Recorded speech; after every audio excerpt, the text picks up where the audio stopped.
할렐루야, 은혜가 넘치는 월요일 아침입니다. 오늘도 주 안에서 힘찬 날 되세요. 여러분, 파급 효과라는 말을 들어보셨나요? 흔히 물결 효과라고도 불리는데, 이 특정 지점에서 어떤 효과가 물결처럼 점차 밖으로 퍼져나가는 것을 이야기합니다. 어떤 사건이 벌어졌을 때 이 점진적으로 주변에 영향을 주는 일들을 말합니다. 이 대부분 파급 효과를 주는 그 중심에는 커다란 이슈가 있습니다. 성경에서도 이러한 파급 효과를 나타내는 큰 이슈들이 있는데, 그 중에서도 오늘 본문에 등장한 이슈는 굉장히 큰 파급이 있었습니다. 바로 스데반 집사 순교 이후에 일어난 정황들이라는 거예요. 우리가 잘 알고 있듯이 스데반 집사의 순교 이후에 더 이상 예루살렘에 머물 수 없는 환경이 됩니다. 그래서 이른바 디아스포라 유대인들이 발생하게 되는 거죠. 그러한 상황에 대해서 성경은 이렇게 함축합니다. 19절이에요. 그때 스데반의 일로 일어난 환란으로 말미암아 흩어진 자들이 베니게와 구브로와 안디옥까지 이르러 유대인에게만 말씀을 전하는데, 예루살렘에서 신앙생활을 하면 모두 처형을 당하게 되다 보니 밖으로 움직일 수밖에 없는 상황이 되었습니다. 어찌 보면 굉장히 처량해 보이고 목숨을 부지하기 위해 움직이는 것처럼 보이지만 이것은 하나님의 큰 계획의 일부였습니다. 너무 커서 안 보이신다고요? 잠깐 구약의 말씀을 떠올려 보면 좋을 텐데요. 창세기 12장 1절에서 3절에서 언급했듯이 하나님께서 아브라함을 통해 모든 이들에게 복을 얻도록 하시겠다. 이 하나님의 커다란 계획이 움직이고 있다는 거예요. 지금 세계사 속에서 일하시는 하나님이 느껴지시죠?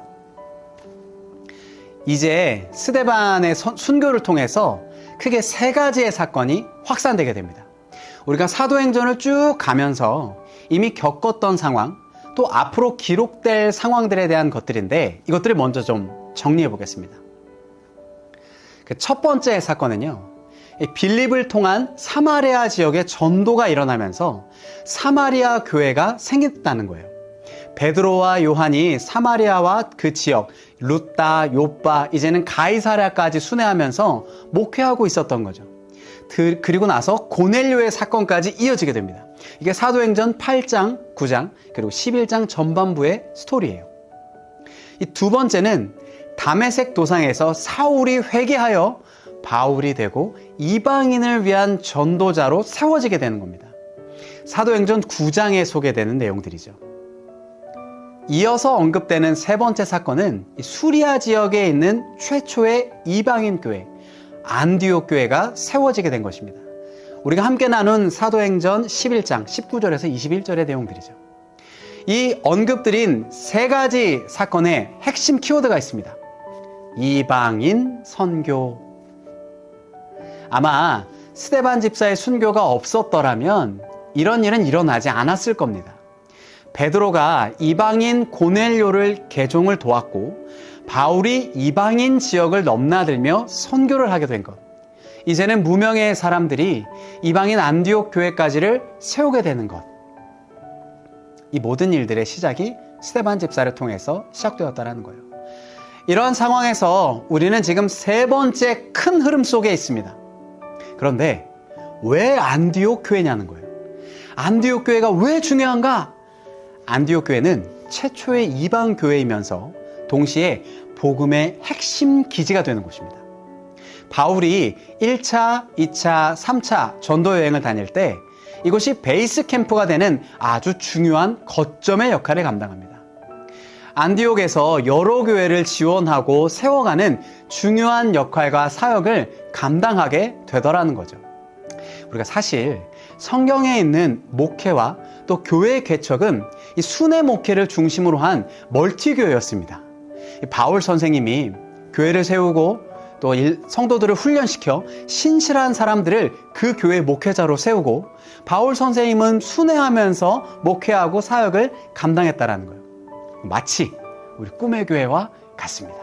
이 거점을 두고 복음이 필요한 곳에 교회를 세워 그 지역의 특색에 맞게 사역하는 우리는 지금 선교적 교회, 건강한 교회에서 살아가고 있습니다.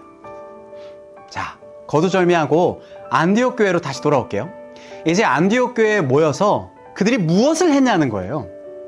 그들이 놀고 먹고 쉰 것이 아니더라는 거죠. 바나바와 사울이 그들을 가르칩니다. 그리고 말씀을 배우고 삶으로 살아내기 시작했고, 살아냈다는 것들이 증명되기 시작해요. 그리고 달라진 그들의 삶을 보면서 예수 믿지 않는 사람들이 그들을 이렇게 정의하기 시작합니다. 제자들이 안디옥에서 비로소 그리스도인이라 일컬음을 받게 되었더라. 비로소 그리스도인이라 칭하게 되었다라는 거예요. 그들이 그리스도인이라 칭함을 받았다는 것에 우리가 주목할 필요가 있어요. 이전까지는 안 그랬습니다. 그리스도인이라는 말은요, 예수를 따르는 사람들이라는 거예요. 그리스도를 추종하는 자들을 지칭하는 말, 그것이 그리스도인이라는 거죠. 그러니까 믿지 않는 자들이 그들이 볼 때는요, 그리스도인은 이렇게 보인다라는 거예요. 아이고 저 사람들이야, 저 사람들. 그 예수님이라면 아주 껌뻑 죽는 사람들. 아주 그냥 예수라면 그 이름의 유세가 아주 대단해. 저 사람들 말이야, 예수님이 하신 말씀이라면 아주 목숨보다 중요하게 여기더라고. 목숨보다 중요한 게 어디 있다고. 여러분, 오늘 우리는 어떤 삶을 살아가고 있습니까? 저는 요즘 그런 것 같아요. 말씀은 잘 아는데 삶이 뒷받침되지 않을 때 삶이 너무 괴롭습니다. 그래서 날마다 하나님의 선한 도우심을 구하며 또 하루를 회개하고 또 살아내려고, 말씀으로 살아내려고 나름대로 굉장히 몸부림을 쳐요. 예수님을 따른다고 말은 하면서도 내 주장, 내 생각, 그것들이 먼저 나와서 우리의 가슴을 치며 통곡할 때 여러분도 있지 않으시나요?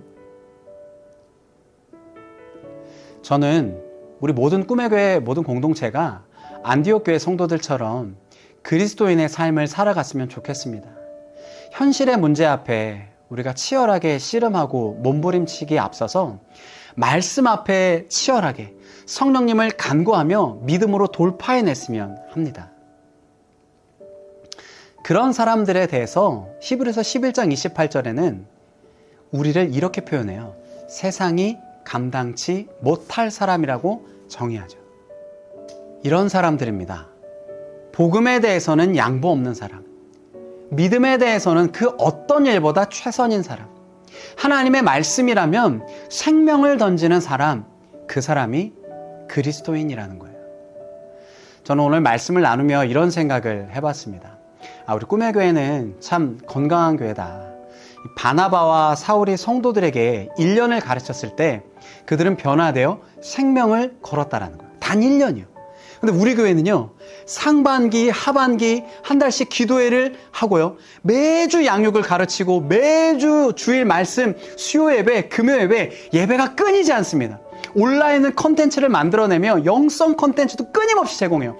뿐만 아니라 다음 세대를 위한 별도의 훈련 프로그램, 캠프도 지금 진행 중이죠.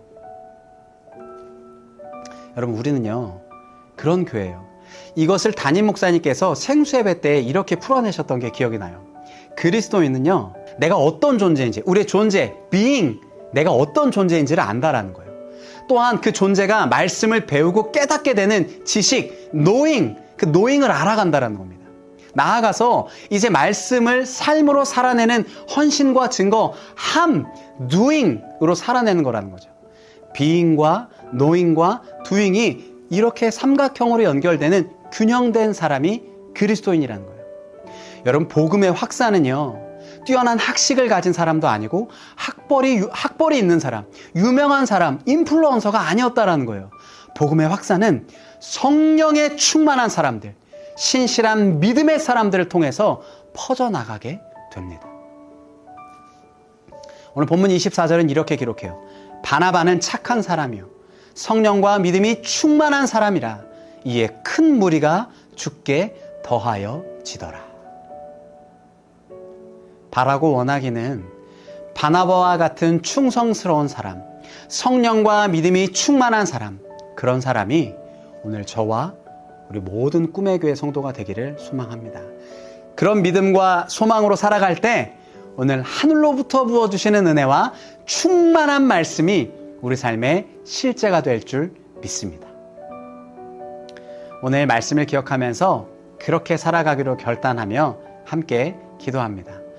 살아계신 아버지 하나님, 사도행전에 나온 믿음의 선배들, 비로소 그리스도인이라고 칭함을 받았던 믿음의 선배들의 삶, 오늘 우리도 살아갈 수 있도록 도와주시옵소서. 우리 삶에 그렇게 더 넘치도록 역사하실 거룩하신 예수님의 이름으로 기도하였습니다. 아멘. 말씀 앞에서 경외함으로 주께 홀로 섭니다. 생명의 말씀 읽고 순종해